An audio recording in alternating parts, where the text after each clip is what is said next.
Welcome to TOCHI Stories. Please don't forget to like, subscribe, and turn on post notification because it will mean the whole world to me. Now let's get right into the story. Brace yourself.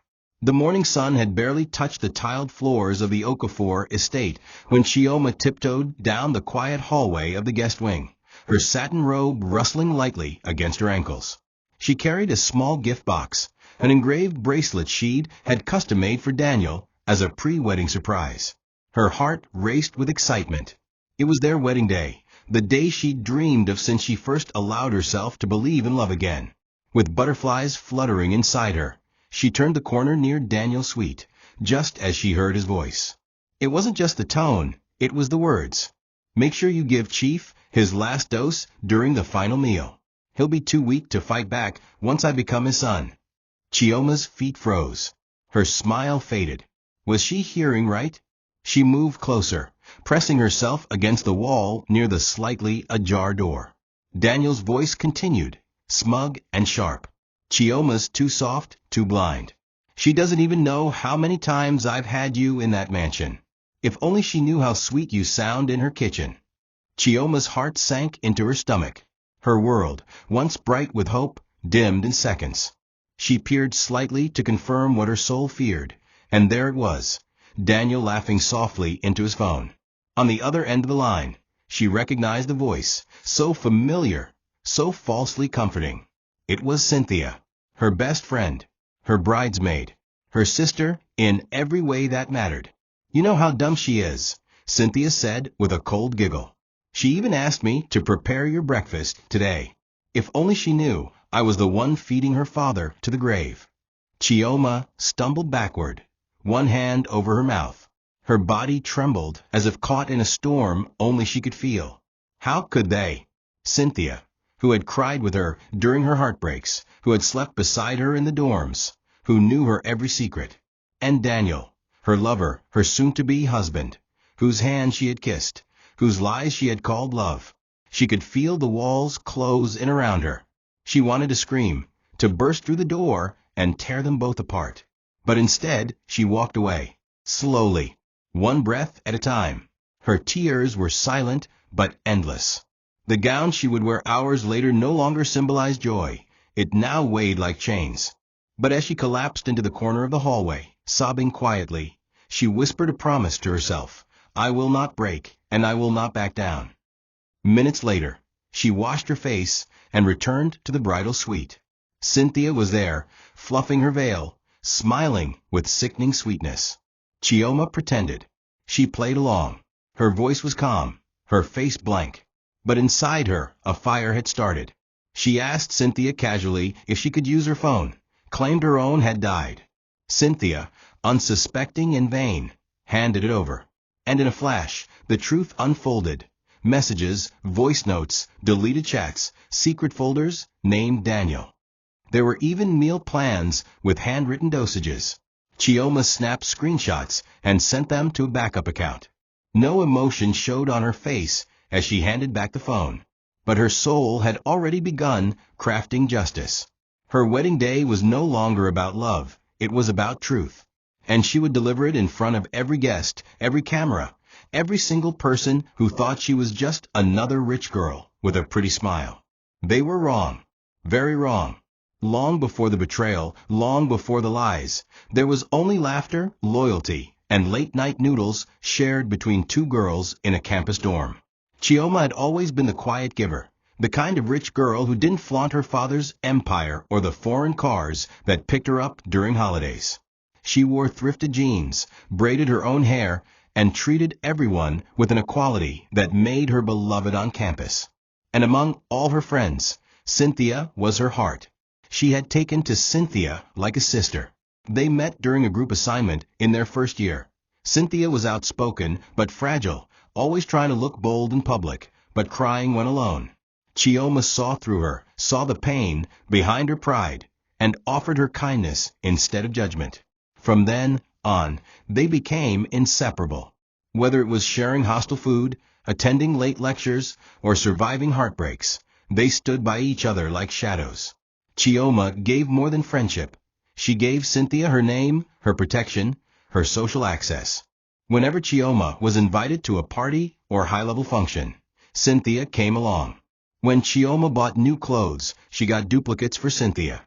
When Cynthia's school fees were delayed, Chioma paid, without letting anyone else know. Cynthia had tears in her eyes that day, whispering how she'd never forget it. And Chioma believed her. She truly did. It was Chioma who helped her pass her final year project. Chioma who defended her when a lecturer falsely accused her of cheating. But even in all that goodness, Chioma never realized that her love was feeding a wolf. Cynthia's smiles were hollow, her gratitude rehearsed. She wanted Chioma's heart, her beauty, her father's empire. But she knew she couldn't steal those things through charm. So she played the long game, staying close, learning, watching, pretending. And so life moved on. They graduated. Chioma stepped into her role as the only daughter of one of the most respected billionaires in Nigeria. She was graceful about it, humble even in rooms filled with pride. And beside her stood Cynthia, still broke, still uncertain, but always treated like royalty because Chioma insisted on it. They posed for photos together, ate together, wept together. Chioma's world was safe because Cynthia was in it, or so she thought. But behind every compliment Cynthia gave, behind every word of advice or laughter, was the silent bitterness of a woman who believed she deserved more. She believed she deserved Chioma's life. And while Chioma saw a sister in Cynthia, Cynthia saw only a target, a dream, a life to replace. Cynthia came from nothing, raised by a struggling mother and a father who disappeared before she turned 5. Her story was one of pain and survival. But instead of healing from it, she grew bitter, determined to change her fate by any means. While Chioma studied, built networks, and grew from discipline, Cynthia chased shortcuts. She hung out in elite clubs, latching onto any man with a Benz and a Rolex. Her beauty got her in the room. Her body kept her there for a while, but eventually they all left, tired, distracted, married. She had been used, dumped, humiliated, and ghosted by men who only saw her as temporary pleasure. Each time it happened, she would crawl back to Chioma's house, crying into designer pillows Chioma bought her, eating jollof rice from Chioma's hand, and sleeping on Chioma's chest. "You deserve better," Chioma would always whisper. "You're worth more." And for a moment, Cynthia would believe her. But envy never rests. The more Chioma built, the more Cynthia fell apart. Yet Chioma never noticed the darkening cloud around her friend. When Cynthia couldn't secure a job after graduation, Chioma didn't hesitate. She gave her a purpose, a life, and a position in the mansion as the family chef. It was the perfect disguise. Cynthia was a great cook. It was her one true talent. She took over the kitchen with pride, and everyone loved her food. Chief Ibube even praised her meals at family dinners. And Cynthia smiled, knowing she was slowly becoming part of the house, but in the wrong way. She didn't want to serve them. She wanted to own what they had. She wanted the keys, the name, the legacy. Being the chef wasn't enough anymore. And that's when Daniel came in, the final piece of the puzzle. He was handsome, well-dressed, and full of fake charm. The moment Cynthia laid eyes on him at the mansion, her instincts kicked in. She wore a low-cut blouse the next time she served him dinner. She asked him questions with extra sweetness in her voice. He noticed. And eventually he responded. What started as lust turned into scheming. Daniel saw opportunity in Chioma's inheritance, but Cynthia offered him access to the kitchen, the estate, the secrets. He offered her the promise of power, a shared future, and she believed him. Together, they began to plot. And every time Chioma made love to Daniel, Cynthia waited outside the door, jealous and enraged. What Chioma thought was love was just a web, and the ones who built it were right beside her all along. Chioma always believed that kindness, if given freely and without pride, could soften the hardest hearts. That belief guided her every decision, especially when it came to Cynthia. After graduation, when most of their peers were scrambling for jobs and facing rejections, Cynthia found herself lost. She had no prospects, no family support system to lean on, and no real experience beyond cooking for for her late mother and Chioma during school days. Chioma could have let her struggle, as many would, but she didn't. Instead, she convinced her father to take Cynthia in, not just as a friend, but as family. She was given a role as the estate's head cook, with a furnished staff quarters, monthly allowance, and even access to Chioma's personal spaces. "She's not just anyone," Chioma had said when the staff murmured. "She's my sister." Her father, Chief Ibub, agreed, mostly because he trusted his daughter's instincts. He had no reason to doubt a woman Chioma had cried and prayed with for years. Inside the kitchen, Cynthia flourished, or so it seemed. She cooked meals that brought joy to the house. She organized menus for banquets, customized teas for Chief Ibub, and ensured Chioma had her favorite fruit blends after workouts. The entire household saw her as indispensable. And Chioma? She couldn't have been prouder. But what no one knew was that every dish she served carried a dose of resentment. Every smile hid a simmering grudge. Cynthia didn't want to be the one stirring pots in a kitchen she didn't own. She didn't want to be a staff member. She wanted to be the lady of the house. She wanted Chioma's room, Chioma's bathroom, Chioma's wardrobe, and most of all, Chioma's future.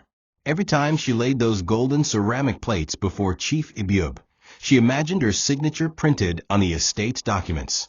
And every time Chioma complimented her, it felt like salt on her wounded pride, a reminder that she was still underneath. It was a cruel irony. The same house that had given Cynthia refuge was the same house she dreamed of overtaking. And Daniel, when he entered the picture, seemed like the shortcut she'd been waiting for.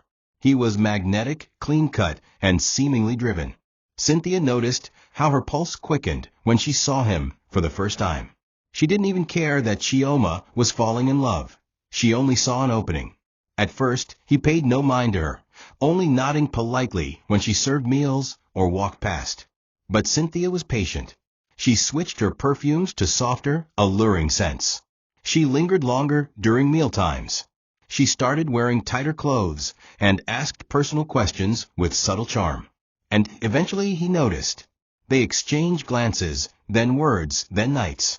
Chioma, the girl who gave Cynthia a career, a home, and a future, became the blind centerpiece of a betrayal she never saw coming.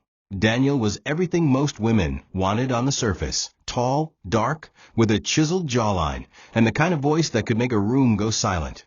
He was charming in all the right ways. He held open doors, remembered birthdays, complimented without sounding rehearsed. But underneath that polished shell was a man built on manipulation. He had learned early in life that sincerity rarely brought results, but appearances did. He wasn't born poor, but he wasn't born with power either. And power was all he craved. When he met Chioma at a charity dinner, he didn't fall for her personality. He fell for her last name. He Googled her net worth before he saved her contact.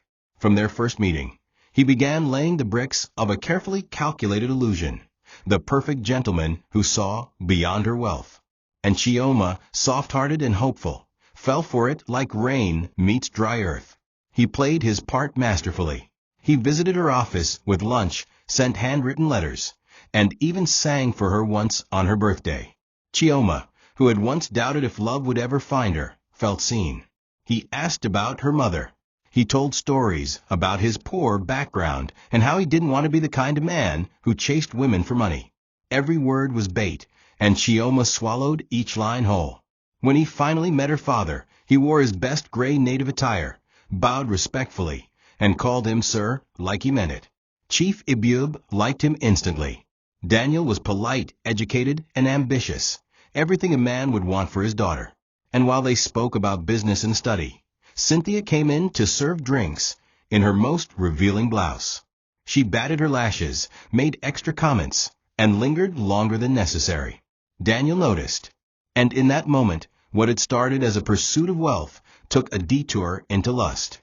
Cynthia became the hidden weapon Daniel used to secure his plan. What Chioma saw as a man falling in love was actually a man building a throne, one he would sit on through manipulation, not merit.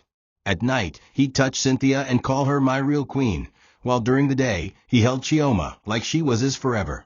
He never loved either of them. To him, Chioma was the vault, and Cynthia was the skeleton key. They became partners in betrayal, Cynthia planting suggestions, Daniel executing them. They spoke in code, met in discreet hotel rooms, and laughed about how clueless Chioma was. The mansion became their playground. The guests became their audience.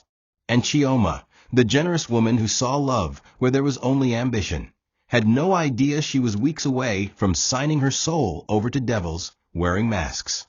Betrayal hurts. But betrayal from those you love under your own roof, that scars. The affair between Daniel and Cynthia didn't just exist, it thrived. The mansion became a stage for their performance. Daniel would sneak into the guest wing late at night, when the staff had gone to bed, and Chioma was curled beneath her duvet in peaceful sleep. Cynthia would wait, dressed in silence, listening for the creak of his footsteps.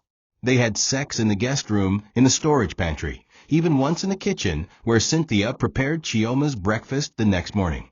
No one suspected a thing. Chioma greeted them with warm eyes. The staff respected them. Even Chief Ibub asked Daniel to call him Papa. But the house was rotting from the inside, infested by a disease Chioma had no tools to detect.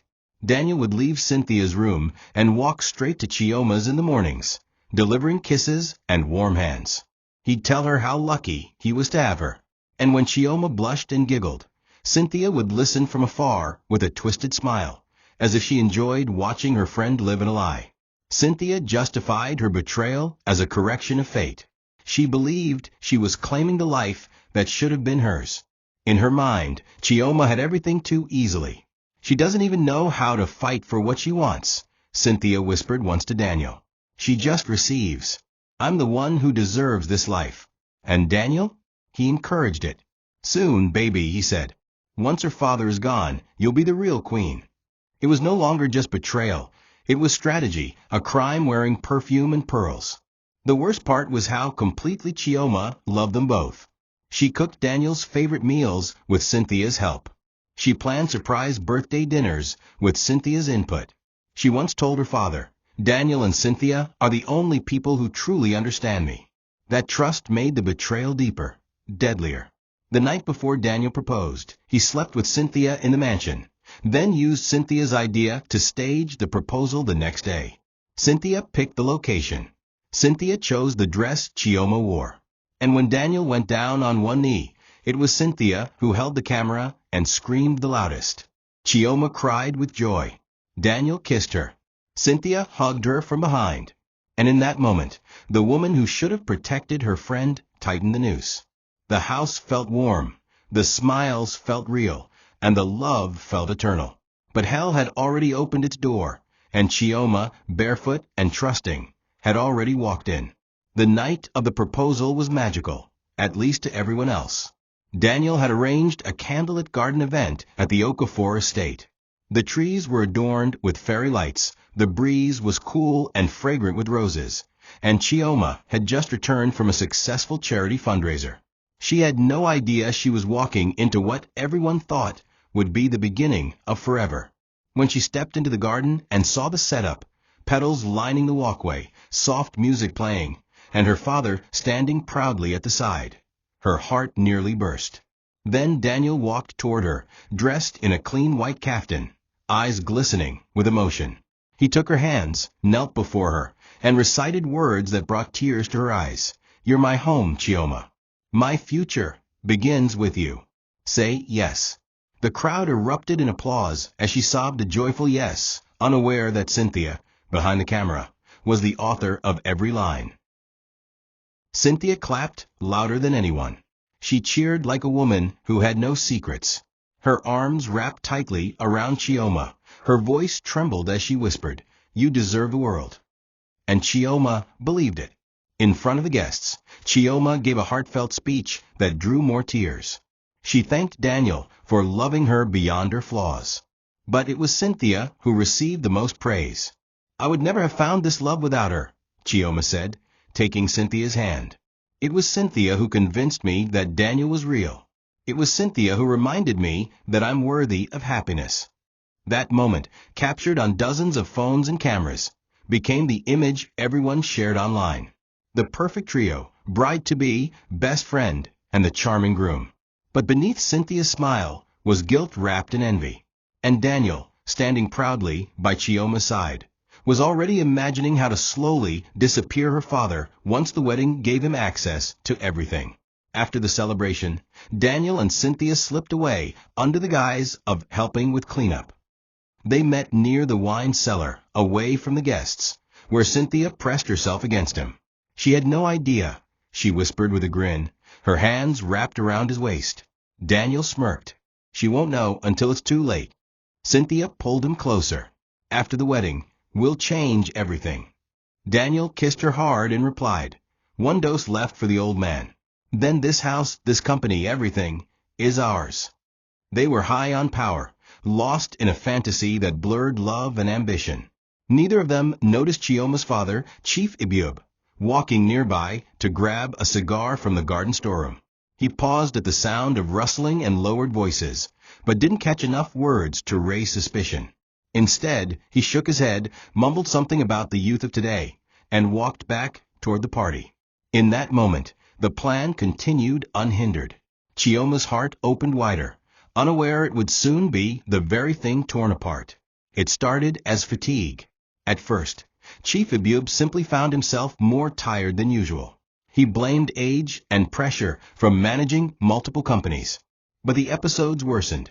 Headaches that lingered for days, stomach pains that followed specific meals, dizziness that made him retreat to his room before dinner ended. Chioma noticed. She urged him to rest, to visit the family doctor. But Chief Ibiub was a stubborn man. Your mother used to nag me like this too, he chuckled, brushing her concern aside. What he didn't know was that Cynthia, trusted house chef, the woman whose meals he praised, was quietly administering small amounts of slow-acting poison into his meals. It was tasteless, undetectable without lab tests. But Cynthia followed Daniel's instructions with precision. Just enough to weaken, not kill. Just enough to keep him dependent on rest, not hospitals. The plan was to let him fade gradually, so that when he died shortly after the wedding, it would seem natural. A stress-induced stroke, perhaps. Something convenient. Chioma's concern intensified. She noticed her father seemed different after particular meals, often after lunch and sometimes after evening soups that Cynthia proudly prepared. Maybe it's too spicy for him, Chioma would suggest. Cynthia, ever the actress, would nod solemnly and say, I'll adjust the seasoning. She would even prepare him soft pap or herbal teas afterward, pretending to care. Meanwhile, she messaged Daniel late at night. He's getting weaker. 2 more doses, and he'll be ready. Daniel replied with a thumbs-up emoji and a heart. It was a game to them, a countdown. Chioma, meanwhile, did everything she could to lift her father's spirit. She arranged spa appointments, brought him books, even invited his old business partners over to keep his mind sharp. But the poison fought back harder. Chief Ibiub grew pale, lost weight, and his once booming laughter turned into weary sighs. Even Daniel started showing concern, asking Chioma how she was coping with the stress. Whatever you need, he'd say, rubbing her back. We'll get through it together. Chioma, exhausted and grateful, leaned into him for support. If only she knew. One morning, as Chioma brought a tray of fruits to her father's study, she overheard him vomiting in the private bathroom. She rushed in to hold him, her heart racing. He waved her off, but she noticed his trembling hands. We're going to the hospital, she insisted. This is more than stress. Cynthia, standing at the door, smiled softly and said, maybe he just needs a break. Wedding stress affects everyone. Chioma shot her a grateful look. Thank you, Cynthia. And that was the moment Cynthia knew she still had control. Chioma trusted her completely. She was in the heart of the family, unnoticed, protected by a past of false loyalty. All she had to do was wait until the reception, until Daniel gave her the signal. One last dose in the final wedding meal, and everything would change. The will would transfer. The power would shift, and the man whose home had saved her would lie 6 feet beneath it. The eve of the wedding was filled with warmth and celebration. The estate buzzed with activity. Decorators setting up white lilies along the pathway, tailors making final adjustments to bridesmaids' dresses, and the faint sound of high-life music echoing from the garden where the reception would take place. Everyone could see the joy on Chioma's face. She smiled with every fiber of her being, not because she had everything, but because she finally felt emotionally safe. Surrounded by people she trusted, held by a man she loved, and supported by a best friend who had walked through fire with her. Chioma spent the day making final calls, double-checking vendor lists, and personally writing thank you cards for her father and Cynthia. "You've been my rock," she told Cynthia as they sat in her room that evening. "Tomorrow I say yes to Daniel, but you've always been the one who's never left." Cynthia pretended to blush. "You're the closest thing I have to family, Chioma, and you deserve the world." That night they prayed together. Chioma knelt by her bed, thanking God for sending her good people. She held Cynthia's hands, tears in her eyes, praying for her future, for her father's health, and for a home filled with love. Cynthia said amen at the right times, but her mind was elsewhere. She had already prepared the special sauce, the one she would drizzle over Chief Ibub's final wedding meal. It was already in the fridge, labeled innocently. All she needed was Daniel's signal. He had promised he would wink at her after the father-daughter dance. That would be the moment. Then she would serve the final plate with her sweetest smile. That night, she watched Chioma sleep peacefully. She couldn't help but feel a slight ache in her chest. But it wasn't guilt, it was rage. Rage that Chioma still had the kind of peace Cynthia had only ever faked. Cynthia wanted the house, the name, the seat at the board table. She deserved to sit where Chioma sat. And tomorrow, she believed, she finally would. Elsewhere in the mansion, Daniel lay in his guest suite, staring at the ceiling. He wasn't nervous, he was impatient. By the next evening, he'd have legal access to the estate. The prenup had never been mentioned, and Chief Ibub, now weak and oblivious, had stopped reviewing documents. Everything was aligning. He imagined walking into Chioma's father's study with a smile and hearing her call him, "my husband," in front of business partners. Then, in time, Chief Ibub would die, and Daniel would take the reins. And after that, Chioma would slowly lose her place, and Cynthia, though annoying at times, would be kept to the side, hidden but rewarded. He planned to be the man of the house. He had already written the speech for the wedding. Everything was ready, except for one thing. He never imagined that the girl he thought was too soft to fight back had already heard the storm before it came, and was quietly preparing her own. Chioma hadn't slept much that night, but no one could tell. As the sun filtered through the drapes and the mansion stirred to life, she smiled, posed for pictures, and allowed her bridal makeup to be applied with precision. Cynthia sat beside her, humming a love song and pretending to adjust the veil she'd carefully chosen weeks ago. Everything was as it should be, except it wasn't. Chioma's heart was heavy, her spirit clenched like a fist. After hearing the truth the day before, her mind had not rested. She had replayed the phone call again and again.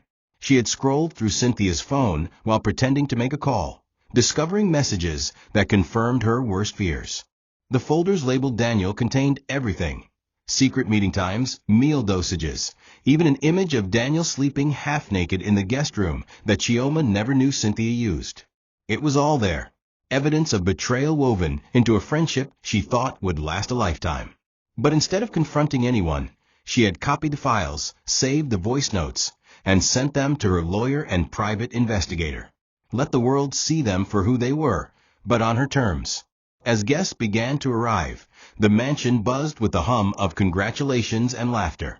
Daniel looked like the perfect groom in his cream agbada, flashing smiles that made women blush and men nod in approval. Even Chief Ibub, though still weak, had mustered enough strength to come downstairs in his finest attire. Chioma stood in her gown, an ivory masterpiece that glistened under the lights, and her father held her arm with quiet pride. Cynthia adjusted her gown one last time and whispered, "You look like a queen." Chioma smiled. "Thank you for everything," she said calmly. But her eyes held no warmth. Not anymore. As they walked down the aisle together, Chioma's mind was steel. She had given love, grace, loyalty, and received poison in return. But not anymore. This day would not end the way they planned. It would end on her terms. And as the music played and the congregation stood, Chioma stepped forward with her father, eyes fixed on Daniel, each step echoing a silent thunder of defiance. As she approached the altar, Chioma noticed Daniel grinning, a rehearsed grin that now made her sick. He reached for her hand. She gave it. He kissed her knuckles. She smiled. The priest welcomed everyone, guests applauded, and cameras rolled. Today we celebrate love, the priest began. Chioma barely heard him. Her heart pounded. She was waiting for the vow segment. That was her cue. She glanced at Cynthia, who was teary-eyed, probably from nerves or anticipation of the poison she was planning to serve at the reception. And then Chioma turned slightly and gave a nod to her father's personal assistant, standing among the guests, a man she had instructed hours before to trigger the next phase of her plan. The assistant tapped his phone discreetly, sending the final file to the media and the wedding projector. Chioma exhaled deeply. The curtain was about to rise, and the show was just beginning. If there was ever a picture of perfection, it was Chioma on her wedding altar. Her gown flowed like river silk, her makeup untouched despite the blazing heat, her posture upright and noble. She looked every inch the bride people dreamed of being, strong yet soft, joyful yet composed. But inside she was a battlefield. As the priest spoke of love, fidelity, and unity, Chioma's ears rang with the echoes of Daniel's betrayal. She looked at the man beside her and remembered every moment he had touched her while secretly belonging to Cynthia. Her hand in his now felt like poison. Every glance, every smile he gave her now felt rehearsed. She glanced at Cynthia, who stood just behind, wiping her eyes as if overwhelmed with emotion. If Chioma hadn't seen the truth with her own eyes, she might have believed the performance. But now, she watched both of them the way a hunter watches prey, with patience, precision, and a quiet promise of justice. The moment came. "It's time for the vows," the priest announced. Daniel turned toward Chioma, eyes soft, voice ready. "Chioma, from the moment I saw you," she stopped him gently by raising her hand. "I'd like to say something first," she said with a calm that silenced the room. Murmurs rippled through the crowd. The priest stepped back. Daniel looked confused. Cynthia tensed. Chioma turned toward the guests and raised the mic with steady hands. "Before I marry Daniel, I want to thank two people who made today unforgettable. One is my late mother, who taught me to never ignore my instincts. The second is my best friend, Cynthia." Cynthia gasped, a smile forming. But Chioma continued. "Cynthia, you've cooked for my family, prayed with me, planned every moment of this wedding. You even helped me fall in love with a man who's not yours, at least not publicly." The crowd tensed. Cameras panned toward Cynthia. Daniel shifted uncomfortably. "So please," Chioma said, motioning to the back, "watch what they also helped me prepare." The lights dimmed. The projector hummed. A video began to play, voice recordings, messages, pictures. Daniel's voice. "She's too dumb to notice. Once her old man dies, everything's mine." Cynthia's laugh. "She doesn't even suspect. She calls me her sister." The sex jokes. The poison plan. The laughter. The betrayal. Guests screamed. Some stood in disbelief. Chief Ibub's hand shook as he clutched the arm of his chair. Cynthia tried to reach for the remote, but Chioma's assistant blocked her. Daniel tried to pull the mic, but security approached. Chioma stood motionless. "You thought this would end in a reception," she said calmly. "No, this ends here, in front of everyone you lied to." The priest stepped back. Police officers, already notified hours earlier, entered the room quietly, approaching Daniel and Cynthia. The altar had become a courtroom. And the bride? She was no longer a victim. She was the executioner. Chaos erupted as the final audio clip played. Daniel instructing Cynthia, after the father-daughter dance, slip it into his rice. Just enough to finish him before midnight. That line triggered gasps, so loud they drowned out the sobs. Some guests tried to leave, but the police had already sealed the hall. Journalists scrambled to capture the moment. Chioma's father clutched his chest and stood slowly, stunned by what he had just heard. "Cynthia," he whispered, staring at the girl he once called daughter. Daniel was screaming now. "It's a lie. She faked this." Cynthia was crying, shaking, repeating, "Chioma, please, please, I'm sorry." But Chioma didn't even flinch. She walked toward her father, held his trembling hand, and led him off the altar. "Daddy, let them see themselves for who they are. You don't have to pretend anymore," she whispered. Then she turned back to face the people who once fooled her. The police read out charges of attempted murder, fraud, and conspiracy. Daniel and Cynthia were handcuffed in front of the cameras. Daniel begged. Cynthia screamed. But nothing could undo what had been exposed. Chioma stood at the altar, her bridal gown still pristine, her dignity fully intact. The priest had long stepped away. There would be no vows today, only justice. As they were led away, Cynthia looked back one last time. "Chioma, please. We were sisters." Chioma didn't respond. She watched her best friend being dragged out of the very hall they had planned together, the same hall where Chioma had once envisioned forever. The guests began to murmur in support. Some walked up to hug her. Some cried for her. But Chioma stood rooted. She had become something more than a bride. She had become a lesson, a warning, a warrior wrapped in white. Later, as her father was rushed to the hospital for treatment, Chioma sat quietly in the ambulance beside him. Her eyes were dry, her voice quiet. "I'm sorry, Daddy. I should have seen it sooner." Chief Ibube squeezed her hand faintly. "No, you saw it when it mattered most." She nodded, eyes forward, the siren blaring around them. The wedding was over. Not ruined, but rewritten. There were no rings, no kisses, no first dance. Only truth, unveiled at the altar of betrayal. As the ambulance sped toward the hospital, Chioma looked down at the bouquet, still clutched in her hands. She opened the window and let it fall into the wind. Some brides throw bouquets to spread love. But Chioma? She threw hers to bury what once was and to make room for the fire to come. The police didn't even wait for the guests to leave before executing the arrest warrants. Daniel was dragged from the altar, screaming and thrashing like a man on fire.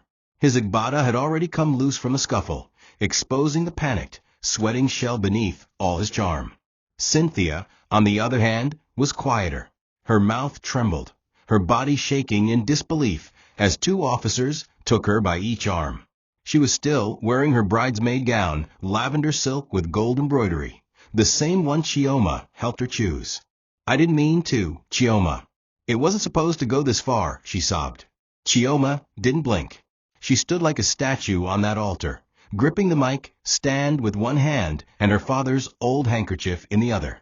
There was no more anger, no more shock, only silence, the kind of silence that comes after a bomb goes off and all that remains is dust and ash. The guests were stunned, trapped in a wedding-turned-criminal scene. A few guests cried. Others hurried to record videos. Some whispered prayers. Chioma's friends from university sat with their hands over their mouths, unable to reconcile the girl they once knew as gentle Cynthia with the monster being exposed. One woman fainted after hearing the word poison. Meanwhile, Chief Ibube, frail and shocked, tried to stand again but slumped back into a seat. That was the moment Chioma rushed to his side. "Daddy? Daddy, are you okay?" she cried out. His breath was shallow, and his eyes fluttered. A wave of fear washed over her as she screamed for the ambulance that was on standby, already ordered hours before in her quiet planning. She didn't know how bad it had gotten, the dosage, the damage, how long the poison had been working. But she knew this. She would not lose him too. Not today. Not after everything. The ambulance arrived minutes later, and Chioma climbed in with her father, still in her wedding dress, now dirted with dust and the fingerprints of a war no one saw coming. She held his hand tightly as the medics administered fluids and oxygen. Her mind raced between prayers and plans. "Please, God, just let him make it through tonight," she whispered. As they pulled away from the estate, she glanced back one last time. She saw the halls still filled with stunned guests, saw the large poster of her and Daniel smiling, now flapping in the wind, torn slightly at the corner. She saw the arch of roses meant for their first kiss as husband and wife. Everything she had dreamed of was being dismantled piece by piece. But Chioma didn't cry. Not yet. She had cried everything inside her already. All that remained now was survival.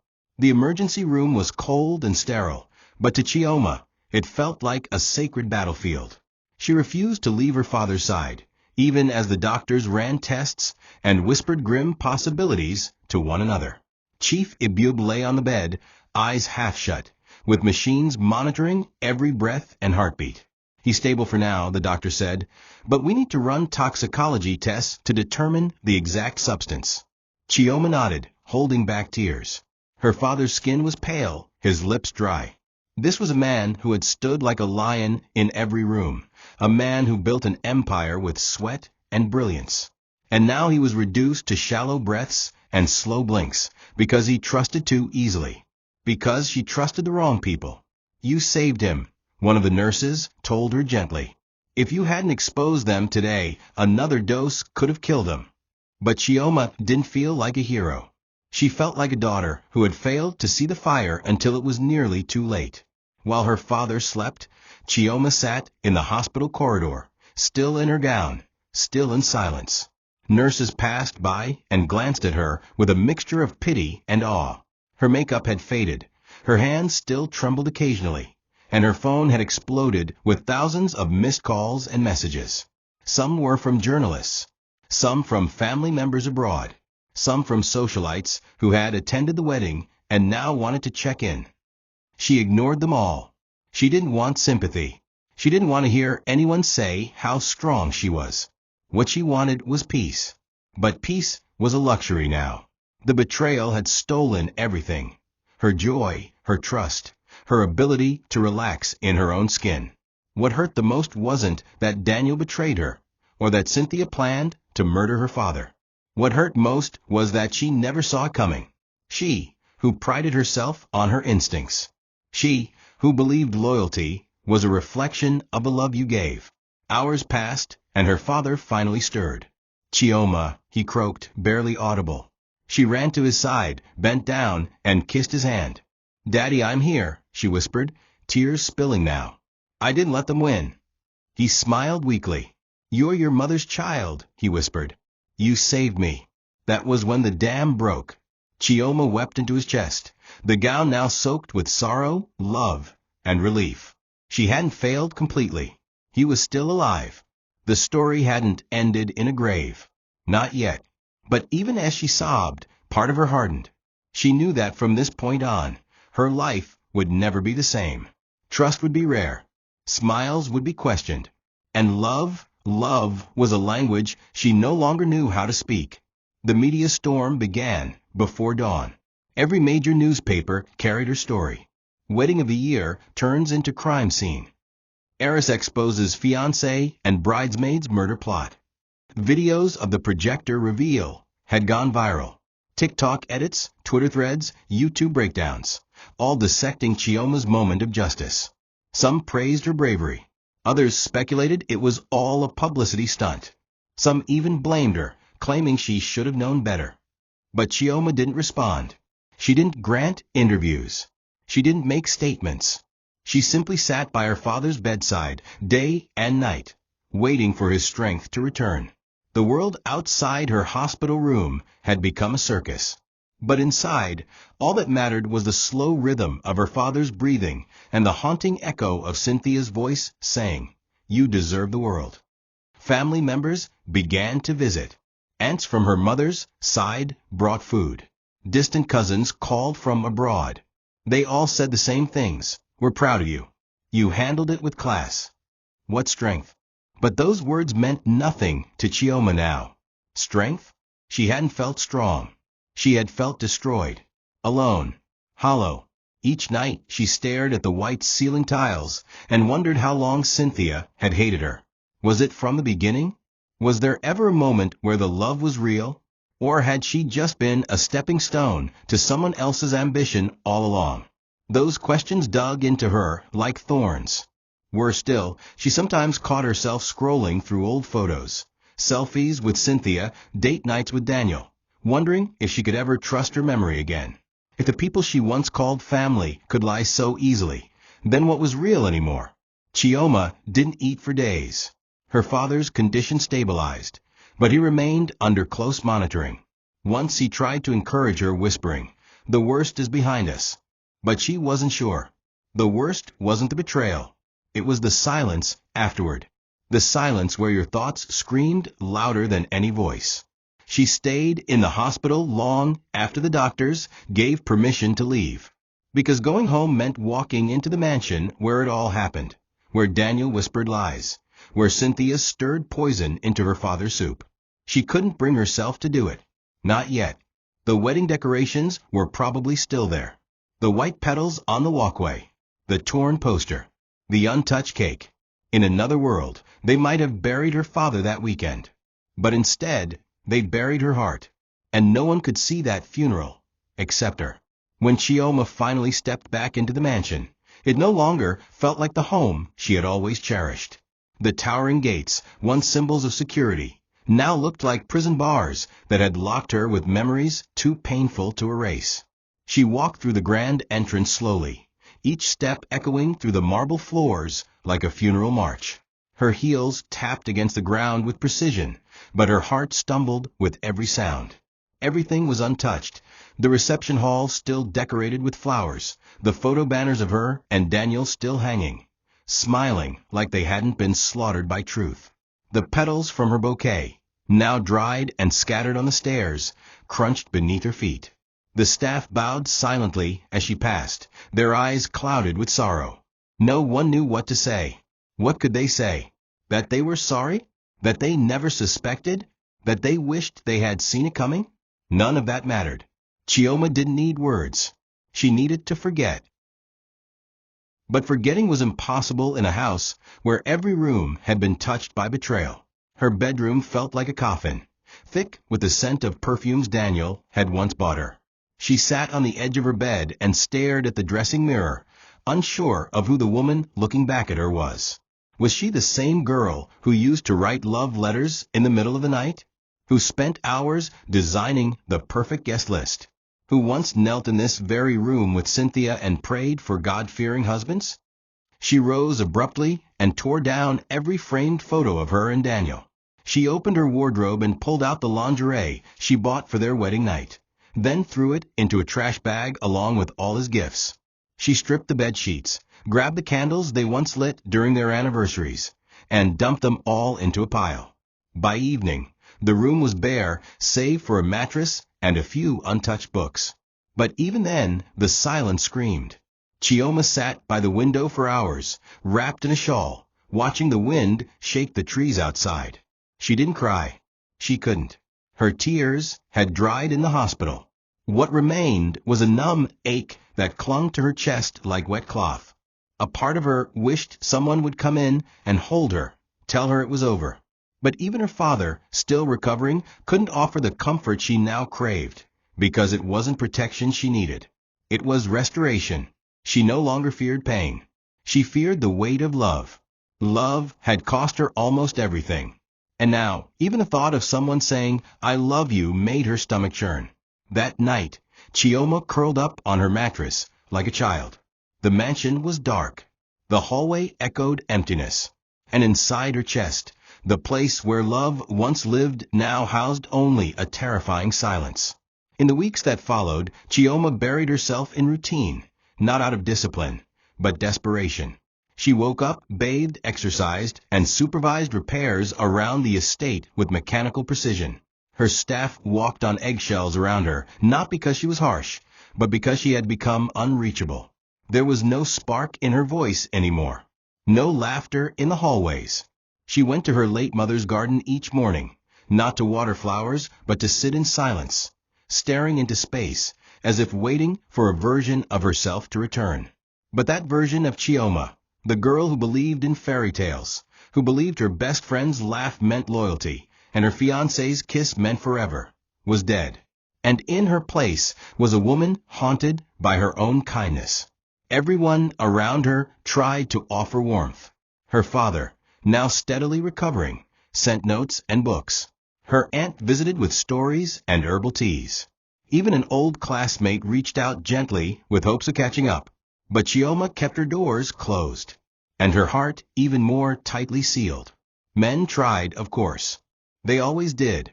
There were the wealthy sons of oil magnates, the foreign-educated business owners, even a famous actor who sent a handwritten letter through her cousin. But Chioma didn't even read it. She didn't want flowers. She didn't want attention. She didn't want to be loved. Love had become a curse, beautiful at first, then rotting like fruit left in the sun. How could she ever trust again? How could she believe a man who claimed he cared for her, when Daniel had once said the same things with even more sincerity? How could she ever look at a woman and not wonder what she secretly wanted? She hated what the betrayal had done to her. It had turned her from a giver into a skeptic. A once trusting heart had become a fortress no one could enter.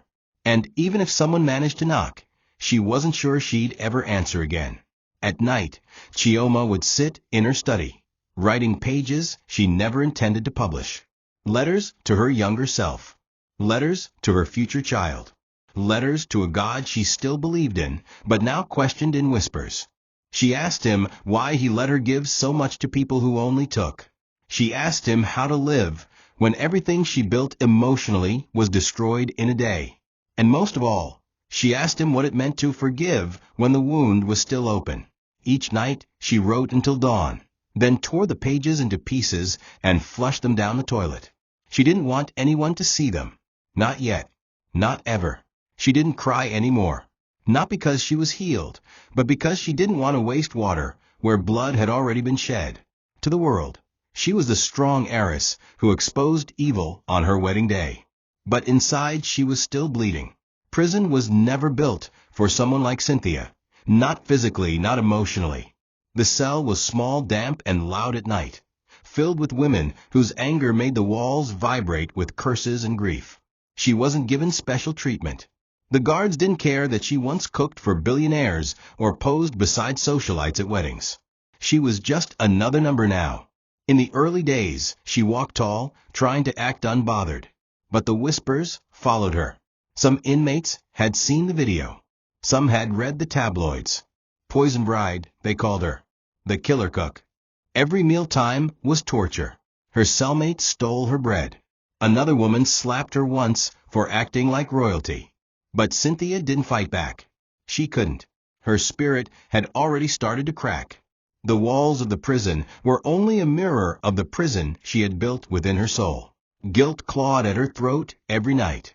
She heard Chioma's voice in her sleep. She dreamed of Daniel laughing, then choking. And worst of all, she dreamed of Chief Ibub, dead and cold, whispering, "You tried to bury me." She stopped eating. The prison nurse came twice, urging her to take vitamins. She refused. Her skin became pale. Her lips cracked. The once vibrant woman who used to dance in Chioma's closet now sat curled in a corner, shaking.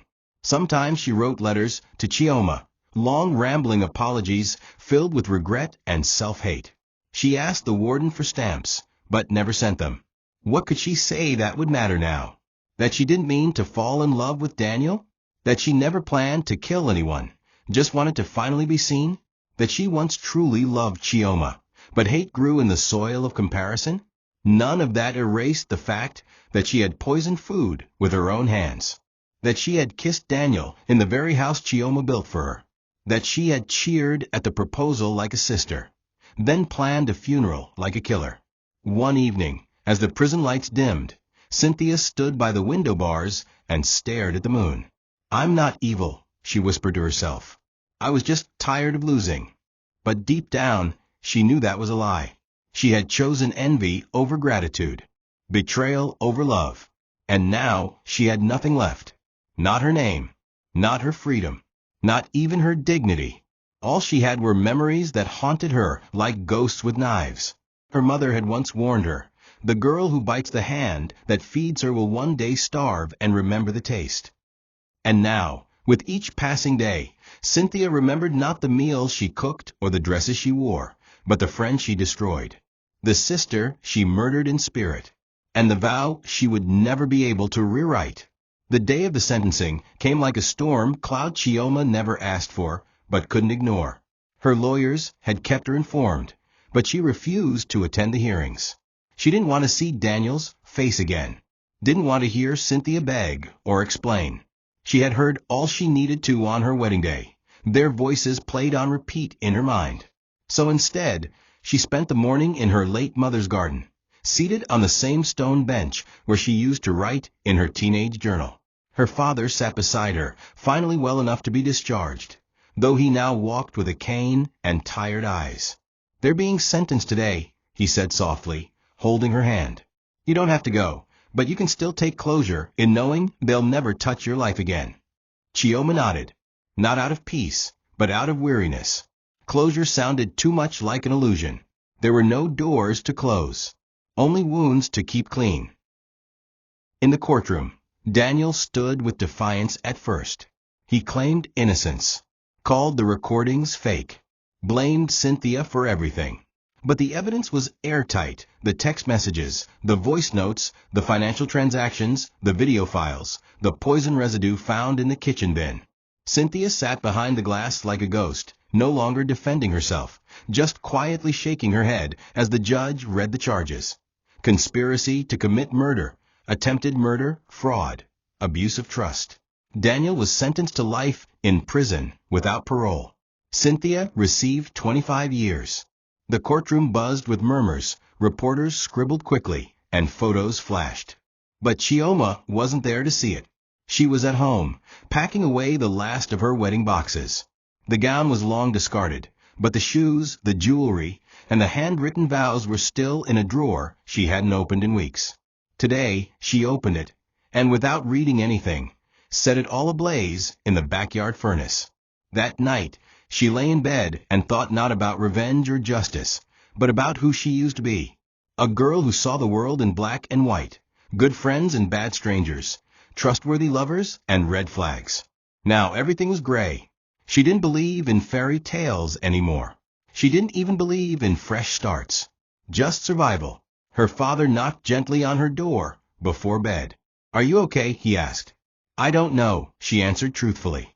"But I'm here, and I'm breathing." That was enough for now. No grand declarations. No celebrations. Just breath. Just space. Just the raw, slow return to a version of herself that no longer needed love to define her. In the mirror, she didn't see a victim or a bride anymore. She saw a woman who had walked through fire, and decided she'd rather live with scars than live with lies. Months passed. The world moved on, but Chioma didn't. Or rather, she moved differently. Slowly, carefully. She started reading again. Not romance novels, but journals, psychology, grief, trauma recovery. She began therapy in secret. It was the only place she could unravel without judgment. Her therapist, an older woman named Ifeoma, never rushed her healing. They talked about trust, about how betrayal from those closest to you doesn't just shatter your heart, it rewires your entire understanding of love. Chioma admitted she didn't know how to love anyone now. Not even herself. "Then don't rush it," Ifeoma said one day. "Just learn how to sit with yourself again, without fear." That stuck with her. So she stopped trying to rebuild the mansion emotionally. She stopped forcing herself to smile for people. She let herself grieve not just the loss of love, but the death of innocence. Because that's what Daniel and Cynthia had stolen. The part of her that once believed the people closest to you were incapable of hurting you. One evening, while organizing old letters, Chioma found one of Cynthia's unsent notes. It had been delivered to the estate through her lawyer, but tossed into storage unopened. This time, Chioma opened it. The letter was messy, scribbled, full of tear stains and rambling. Cynthia apologized profusely. She talked about her childhood, her envy, her loneliness. She wrote, "You were the only one who never made me feel small, and I hated you for it." It was twisted logic, but Chioma understood now. Some people don't hate you for being bad to them. They hate you for being too good, for holding a mirror to everything they lack. Cynthia wrote, "If you ever forgive me, I'll die a little freer." Chioma folded the letter quietly, then took out her own pen. She wrote only one sentence, and had it delivered back to the prison. I forgave you the day I walked away. No threats. No long explanation. Just truth. Chioma never married. Not because no one came, but because no one ever truly reached her again. She dated once or twice, entertained conversations, but her heart had built walls with no doors. And for now that was fine. She spent more time mentoring young girls, teaching them not just how to succeed, but how to guard their spirits. She launched a silent foundation in her mother's name, supporting women betrayed by friends and partners. But there were no press conferences, no speeches. She didn't want recognition. She wanted healing, slowly, quietly. And when people asked if she would ever fall in love again, she smiled gently and said, maybe in another life, where people mean the words they say. And when she visited her mother's grave on what would have been her one-year wedding anniversary, she placed lilies down and whispered, no more vows, Mama. Not unless they're made in truth. And then she walked away, whole, scarred, but never again naive. Thank you for watching this video. What did you learn from this story? Drop it in the comments. Please make sure you like, comment, and subscribe to my YouTube channel TOCHI Stories for more.